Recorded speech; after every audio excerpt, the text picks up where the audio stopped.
bientôt dans ta vie à toi, tu vas toucher au bonheur. Tu vas toucher l'argent. Tu auras des biens matériels.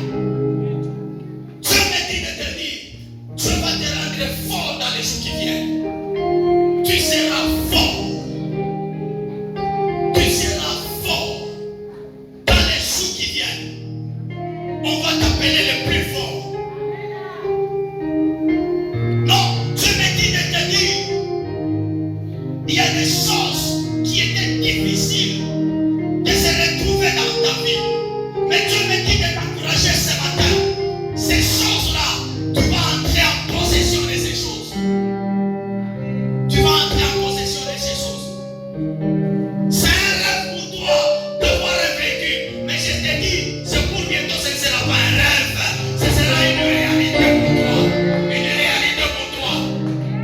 C'est un rêve d'avoir ta propre maison, ta propre parcelle. Mais Dieu me dit de te dire, ce ne sera pas un rêve pour bientôt. Ce sera une réalité. Oh, tu es en train de voir, de dire que c'est un rêve. Avoir un mariage. Dieu me dit de te dire, jeune fille, c'est pour bientôt, tu auras ton mariage. Ce ne sera pas un rêve, ce sera une réalité. C'est pour bientôt, on va t'appeler fiancé. C'est pour bientôt, on va t'appeler marié. C'est pour bientôt. Ce que tu as comme rêve va devenir réalité dans ta vie. Va devenir réalité. Et la voix de Dieu s'élève pour nous dire à nous tous, parce que nous tous ici nous avons des rêves. La voix de Dieu s'élève pour nous encourager et nous dire ce qui est un rêve aujourd'hui. Ce matin, ce dimanche, le Dieu du ciel m'a envoyé nous dire que c'est pour bientôt, ça ne sera pas un rêve. Le Dieu du ciel m'a envoyé nous dire qu'il travaille. Il travaille sur ces dossiers-là. Dossier mariage, il travaille là-dessus. Dossier travail, il travaille. Dossier, je ne sais pas, capital. Ton Dieu travaille pour te donner ce capital. Il m'a envoyé ce matin d'apporter cette bonne nouvelle et de dire qu'il travaille.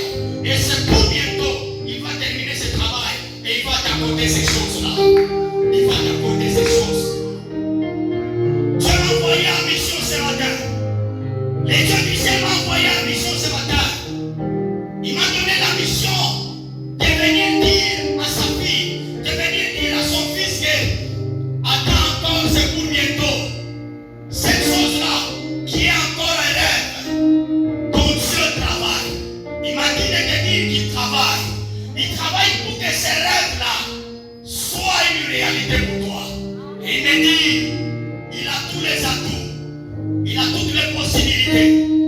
Il a toutes les capacités pour transformer un rêve pour que ça devienne une réalité. Il me dit dans sa main droite, il y a la vie. Le Dieu du ciel m'a envoyé te dire, dans sa main droite, dans la main droite de Dieu, ton Dieu à toi, il y a la vie. La vie qui t'a accordée ce matin. Mais il me dit de te dire, dans sa main gauche, il y a les matériels. Il y a les matériels. Il y a l'argent. Dans la main gauche de Dieu, il y a l'argent. Dans la main gauche de Dieu, il y a les voitures. Dans la main gauche de Dieu, il y a les véhicules. Dans la main gauche de Dieu, il y a les parcelles. Dans la main gauche de Dieu, il y a les mariages. Dans la main gauche de Dieu. Il me dit de te dire, il travaille avec tous ses deux mains. Toutes ses deux mains, il travaille. Avec sa main droite, il travaille pour te donner la vie. Pour t'accorder la vie. Et avec sa main gauche,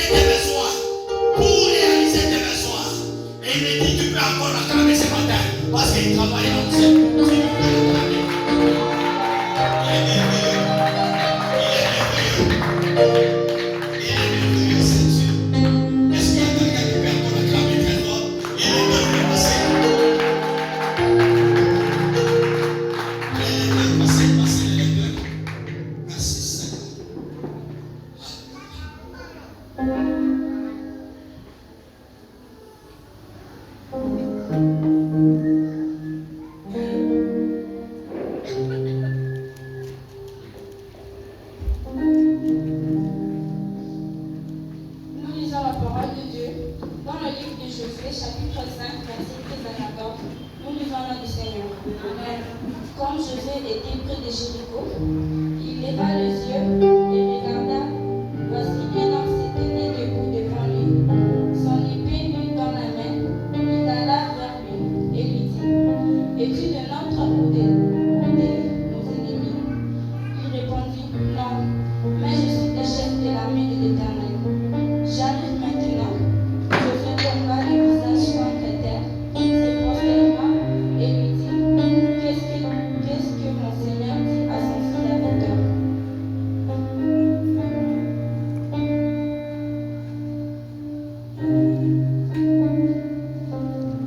Nous lisons aussi dans le livre d'Hébreux, chapitre 11, verset 30.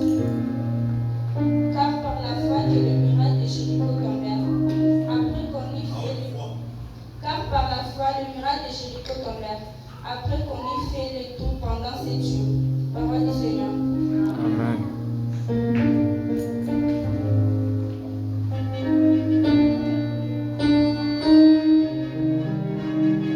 Nous lisons la parole du Seigneur dans le livre de 1 Samuel, chapitre 17, verset 24. Nous lisons le nom du Seigneur. Amen. À la vue des Édoms, tous les soldats d'Israël s'enfuirent terrorisés. Puis 2 Corinthiens, chapitre 20, verset 17 à 21. Nous lisons au nom du Seigneur. Vous n'aurez même pas à combattre. Contentez-vous de prendre position et de vous tenir là. Vous verrez l'Éternel vous accorder la délivrance. Gens de Juda et de Jérusalem, ne craignez rien et ne vous laissez pas effrayer. Demain, marchez à leur rencontre et l'Éternel sera avec vous. Josaphat prosterna le visage contre terre, et tout Juda et les habitants de Jérusalem se laissèrent tomber devant l'Éternel et se prosternèrent devant lui. Alors les Lévites, Kéatites et Coréites s'élevèrent pour louer l'Éternel, le Dieu d'Israël, en chantant d'une voix très forte. Le lendemain matin, ils s'élevèrent tôt, et les hommes se mirent en route pour le désert de Tekoa. Au moment du départ, Josaphat leur adressa la parole. Écoutez-moi, hommes de Juda et habitants de Jérusalem, faites confiance à l'Éternel votre Dieu, et vous serez invulnérables. Faites confiance à ses prophètes, et vous aurez la victoire. Ils s'étaient concertés avec le peuple et avaient placé en tête de l'armée des musiciens pour louer l'Éternel et la majesté de sa sainte personne. Ils se mirent en route devant les soldats en armes, en chantant, louez l'Éternel, car son amour dure à toujours. Parole du Seigneur. Amen. Que Dieu vous bénisse. Est-ce que vous pouvez acclamer pour la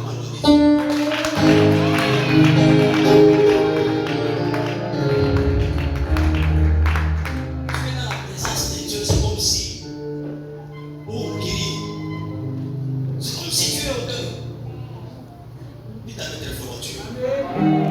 Alléluia. Biblia kunasema, ça c'est David qui dit, je sens la joie renaître dans ma vie.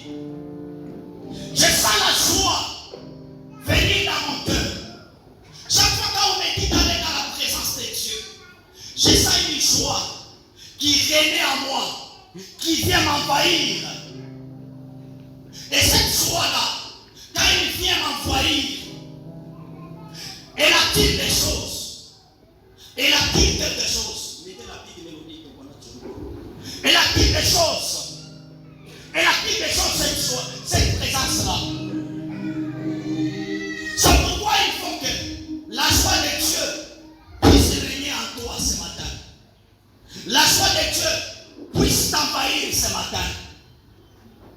Je suis dans la joie ce matin d'être devant nous. Pour nous parler de la part de Dieu. Nous parler de la part de ce Dieu ici merveilleux. Les dieux ici qui nous a protégés durant toute une semaine. Anakuchunga na nichunga. Anarenouvelé souffle de vie. Anarenouvelé souffle de vie. Anarenouvelé na kuya tena kumushu kunai. C'est Dieu ici qui t'a donné la force que tu as là.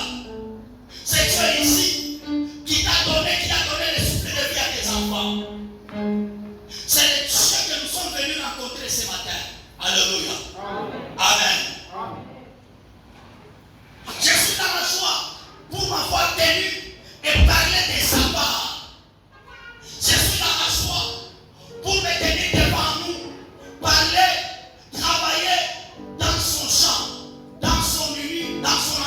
l'entreprise. Ce matin, je travaille dans l'entreprise de Dieu. L'entreprise, laquelle entreprise qui me procure la vie que j'ai. Laquelle entreprise qui procure la vie à mes enfants. Laquelle entreprise qui me donne la solution à mes problèmes. L'entreprise de Dieu. Et ce matin, tu es dans l'entreprise de Dieu. Et dans cette entreprise, il y a quelque chose qui te sera donné. Parce que si David a dit, je suis dans la joie, je sens la joie renaître à moi.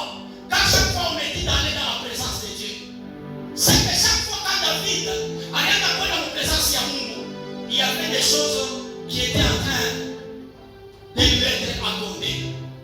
On lui donnait chaque fois des choses. C'est pourquoi ce matin, il y a des choses qu'on va te donner avant de te payer voici. Il y a des choses qu'on va t'accorder avant de te payer voici. Et même des choses que le monde ne pouvait pas te donner, le Dieu du ciel, il va te donner ces choses-là.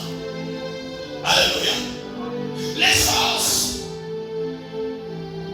que tu ne pensais jamais avoir dans ta vie, la présence de Dieu va t'accorder ces choses. Le service de Dieu va t'accorder ces choses. Le travail que tu fais pour Dieu va t'accorder ces choses. C'est pourquoi, bien aimé, mon souhait, c'est de te dire, sois à l'aise dans la présence de Dieu. Tout ce que tu as comme préoccupation, le ciel va te procurer. Alléluia. Nous parlons de la muraille de Jéricho.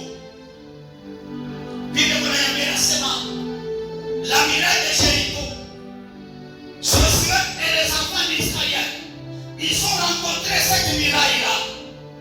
Après quelques temps, d'une victoire qu'ils ont rencontrée. Quelle a été cette victoire? C'était l'eau du Jourdain. L'eau du Jourdain. Asema ile mali ya Yordano, wakati watoto wa Israeli walitambuka, ils ont crié très fort. Ils ont été très contents. Ils ont dit Alléluia et Amen. Ils ont été très contents par rapport à leur Dieu. Parce que les Jourdains, c'était une autre épreuve qui était semblable aux mers rouges. Même si elle est à Jourdain, watoto wa Israeli hawakuwa poursuivis par les Égyptiens, mais pour tambuka les Jourdains, il fallait kuitambuka pour que wakafika avancer mon voyage yao. Et quand ils sont arrivés devant les Jourdains, c'était un problème. Un problème qui leur coûtait cher. Je suis venu te dire, nous prions un Dieu responsable. Un Dieu qui sait soutenir ses bien-aimés. Nous prions un Dieu responsable. Non, le Dieu pour qui tu es venu chanter ce matin, ce n'est pas un Dieu irresponsable. Il n'est même pas au niveau de ton père. Il n'est même pas au niveau de ta maman qui t'a mis au monde. Le Dieu que nous sommes venus rencontrer ce matin, il n'est même pas au niveau de ton oncle qui est député. Il est plus élevé que lui. Les dieux responsables. Nous avons affaire à un Dieu responsable. Un Dieu, quand il regarde ceux-là qui les servent, ceux qui servent son nom, il éprouve la joie. Il éprouve la compassion. Il éprouve la compassion. C'est un Dieu, quand il regarde ceux-là qui l'honorent, il éprouve la compassion. Si ces derniers parcourent un mauvais événement, un Dieu, quand il voit les gens qui sont en train de l'honorer, il sent, il brille au-dedans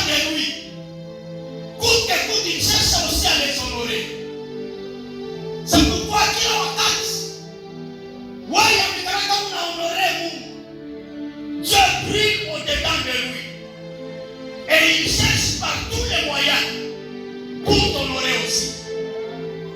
Bible inasema, il honore ceux qui l'honorent. Dieu honore ceux qui l'honorent. Dieu honore ceux qui l'honorent. La Bible dit ceci. Devant les Jourdains, Dieu a multiplié encore un miracle. Dieu a opéré encore un miracle. Devant les Jourdains, il s'est débrouillé. Pour la toute première fois, Abraham a donné un nouveau nom à Dieu. Il dit, on t'appellera à partir d'aujourd'hui Jéhovah Jireh. Non, c'est jour-là, quand Abraham alimpa jina ya sasa Mungu, hainasema ilisoma mbili wala ilisoma quelque part, mais c'est parce qu'aliishi mambo. Abraham a vu comment est-ce que Dieu se débrouille pour pouvoir aux besoins de ses enfants. Dieu, c'est un Dieu qui se débrouille pour pouvoir aux besoins de ses enfants. Je suis en mission ce matin pour venir te dire, Dieu va se débrouiller lui-même. Non, il ne va pas se débrouiller ensemble avec toi. Pas avec ton oncle là. Pas avec celui-là à qui tu as expliqué ton problème. Non, non. Ils ne seront pas là pour se débrouiller, pour te donner la solution. Lui-même, il va se débrouiller pour t'accorder la solution à ces problèmes. C'est pourquoi, s'il y a quelqu'un qui t'a laissé ce matin, s'il y a quelqu'un qui a montré une apparence de t'abandonner, ne t'inquiète pas. C'est lui qui va se débrouiller pour t'accorder la solution. C'est une seule personne. Et c'est ton Dieu à toi. C'est ton Dieu à toi.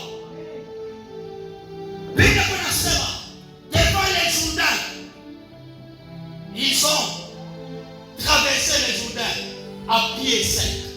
Un miracle de plus. Mais ce matin, nous voulons encore parler de la miracle de Jéricho. La miracle de Jéricho n'était pas n'importe quoi. La miracle de Jéricho, c'était une muraille qui était formidable. Les archéologues en parlent. Les historiens en parlent. Et même des chercheurs. Il y a eu des chercheurs qui ont mené des enquêtes. Ils ont retrouvé ce qu'était la muraille de Jéricho. Je nous dis, c'est peut-être parce que nous sommes en train de nous expliquer, nous lisons dans la Bible. Mais en réalité, il est muraille à Jéricho. Qui est l'Ikuya? Quand on connaît chacun en réalité, tu ne vas pas t'imaginer. Tu ne vas pas t'imaginer. Et même les scientifiques aujourd'hui, quand tu as étudié les murailles à Jéricho, na kwanza kuona ilipomokaka je, ilivunjikaka je, iliangukaka je, même les scientifiques n'en reviennent pas. Notre Dieu est plus grand. Il est plus grand. Il est plus autoritaire. Un Dieu responsable. Il aime tant ceux-là qui le servent, qu'ils soient classiques, qu'ils soient dans la joie.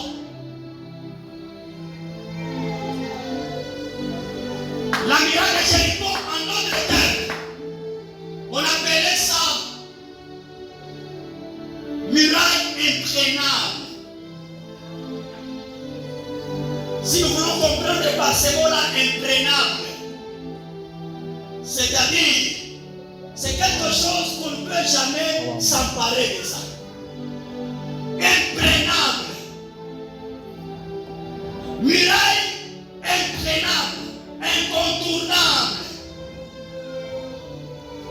Eux-mêmes les Cananéens, quand ils étaient en train d'ériger cette muraille, après savoir ériger cette muraille, wanajielezea wanasema hakuna ulatengiaka taksidaka si ce n'est pas notre propre accord. Wakati waliélisha le muraille à Jéricho, ils étaient sûrs que maintenant, nous sommes dans un enclos. Nous sommes entourés. Aucun peuple, aucune nation ne peut porter atteinte à nous. Muraille imprenable. Muraille incontournable. Je ne sais pas ce que les sorciers ont fait sur toi. Je ne sais pas ce que le monde a déjà fait sur toi. Ce que le monde a déjà bloqué. Et ils ont même signé là au fond. Ils ont écrit une ordonnance. Le mariage de cette fille est enfermé par une muraille imprenable. C'est-à-dire, ata pasteur natapika moto, ata namwombea je, mariage yake iko Jéricho.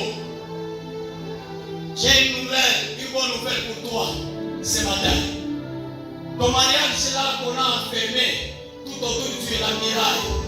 Ce matin, il y a un Dieu qui peut prendre cela. Il y a un Dieu qui avait détruit Jéricho. Et c'est le même Dieu qui peut détruire cette muraille qu'on a érigée tout autour de toi. Il a les mêmes capacités. Je suis venu informer aux sorciers qui ont bloqué, qui ont enfermé ton mariage, qui ont enfermé ton avenir. Je suis venu leur dire, il y a un Dieu qui vit encore. Le Dieu de l'histoire de Jéricho. Ce Dieu-là vit encore. Il va quitter l'histoire de Jéricho pour entrer dans ta vie et pour agir et faire la même chose qu'il avait fait avec Jéricho. Muraille imprenable. Je suis venu me moquer des sorciers de ta vie ce matin. J'ai dit, je me moque d'eux.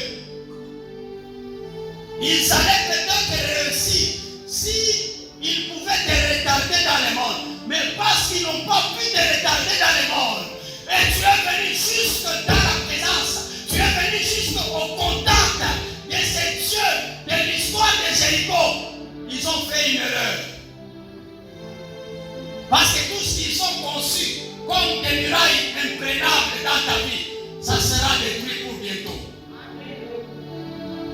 Ça sera détruit. La Bible dit, quand Josué est arrivé devant la muraille de Jéricho, premièrement, il était fatigué. Il était bouleversé. Ce matin, le premier enseignement que je voudrais nous donner, c'est que dans notre vie, dans notre marche, ici sur terre, on aura des problèmes. Devant lesquels problèmes, on n'aura pas besoin d'évoquer le nom de Dieu. Et nous-mêmes seulement, on peut se chercher des solutions à ces problèmes. Mais, toujours dans notre marche ici sur terre, on va rencontrer des problèmes. Et devant ces problèmes, oncle ne peut rien. Tante ne pourra rien. Ton ami la députée ne pourra rien. Mais devant ces problèmes, il n'y a que le Dieu de l'histoire de la muraille de Jéricho qui peut faire face à ces problèmes-là. Le Dieu de l'histoire de la muraille de Jéricho m'a envoyé te dire tous les problèmes devant lesquels tu as atteint le seuil des compétences, tous les problèmes devant lesquels tu te poses des questions. Il m'a envoyé te dire, laisse ces problèmes à lui. Laisse ces problèmes à lui. Il m'a dit de te dire, lui n'a jamais été à court de moyens. Il n'a jamais été buté devant quoi que ce soit. Mais il m'a dit de te dire, quand il se met en route, il met en désarroi tout ce qu'il rencontre. Il met en débandade tout ce qu'il rencontre. rencontre. Il a plané toutes les montagnes. Quand il se met en route, et il m'a dit de te dire,